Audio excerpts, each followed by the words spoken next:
옛적에 여호와께서 나에게 나타나사 내가 영원한 사랑으로 너를 사랑하기에 인자함으로 너를 이끌었다 하였노라. 아멘. 예레미야 31장은요, 이스라엘의 회복에 대해서 노래하고 있습니다. 그런데 하나님께서 자신들의 죄로 인하여 지금 죄값을 치르고 있는 이스라엘 백성들을 다시 회복시키는 이유가 무엇입니까? 그 이유는 바로 하나님께서 그들을 영원토록 사랑하시기 때문입니다. 말라기 1장 2절 말씀에 여호와께서 이르시되 내가 너희를 사랑하였노라 하나 너희는 이르기를 주께서 어떻게 우리를 사랑하셨나이까 하는도다 라고 말씀합니다.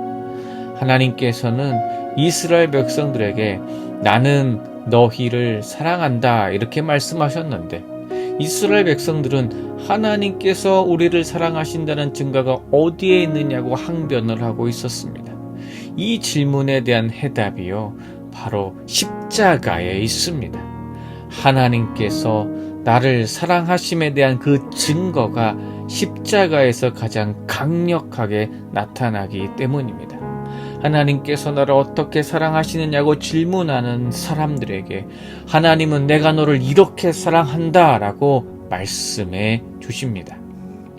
요한복음 3장 16절 말씀에 하나님께서 세상을 이처럼 사랑하사 독생자를 주셨으니 이는 저를 믿는 자마다 멸망치 않고 영생을 얻게 하려 하심이니라 라고 말씀합니다.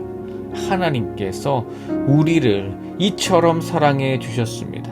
아들의 생명까지 우리에게 내어주셨다면 이것보다 더 큰 사랑이 어디에 있겠습니까?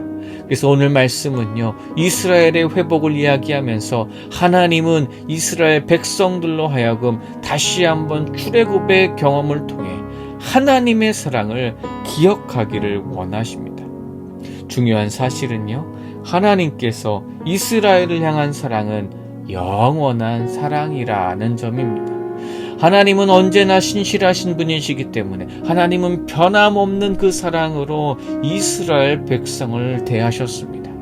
그것이 3절에서 말하는 헤세드의 사랑입니다. 3절에서요, 내가 영원한 사랑으로 너를 사랑하기에 인자함으로 너를 이끌었다라고 말씀할 때 그 인자함이 바로 하나님의 신실한 사랑 또는 언약적인 사랑을 의미하는 것입니다.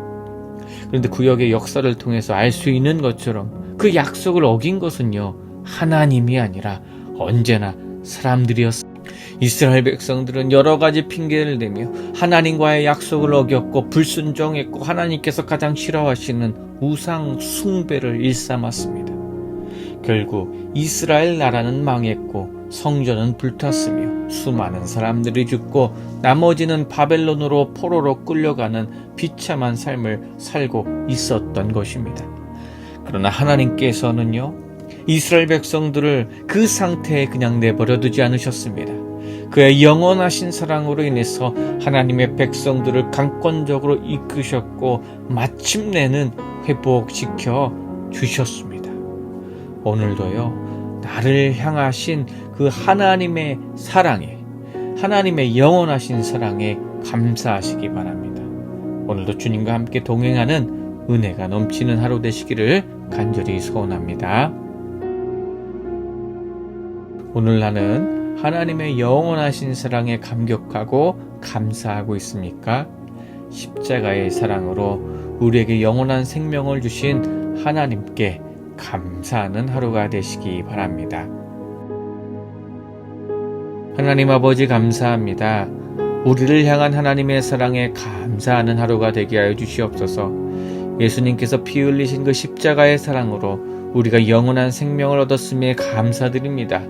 언제나 신실하시고 변함없는 사랑으로 오늘 우리를 대하여 주심에 감사드립니다.